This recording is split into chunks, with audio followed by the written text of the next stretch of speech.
Then, just to finish here, the final section is optimization. So as always, we're all continuously testing and learning.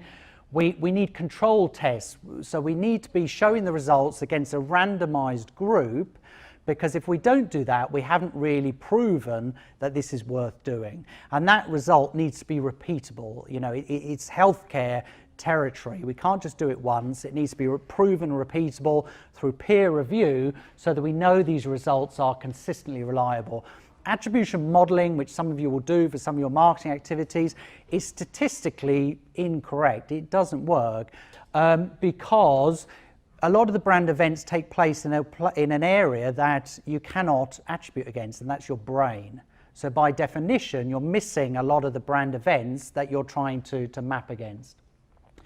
And then at the advanced end of things, we can look at things like, we can have these different types of mathematics mentioned over here, battling with each other because different ones will work well at different times. Again, if we've got the software to deal with that complexity, we can overlay more data sources to try and get our scoring better. We can look at weighing the variables in the algorithm in different ways, because obviously we know the first time we may be better than 50%, but each time we go through this cycle, every month, every day, every 10 minutes, every minute, every microsecond, we want this to be always trying to get better. So there's a lot there, obviously, and some of it is of relevance to some of you, and some of it just is not in your current areas of interest and responsibility. Any questions about any of that that I can answer before having a quick look at a couple of examples? The problem with the way we currently do customer lifetime value, it's always backward looking most of the time. We're looking at what happened in the past 12 months, for example, and what was it worth to the business. But the reality is that we need to be predicting it forward based on the latest thing you've done with the brand or in terms of a related activity, or indeed someone like you in a micro segment has done.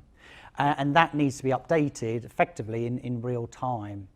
So the way we calculate customer lifetime value, it doesn't change, but it needs to be forward-facing and predictive rather than backward-looking and responding to historic data. And the only way we can do that is by using the predictive mathematics techniques that are outlined there. So it's kind of a forecast? It's absolutely a forecast. It's all about forecasting, yeah, definitely. Simply put, yes, absolutely. Now, this process is something that I've put together based on more than my current, where I am now. I'm not saying this is what Altair does all the time. This is my sort of recommended process based on stuff I've learned at Altair, stuff I've learned elsewhere.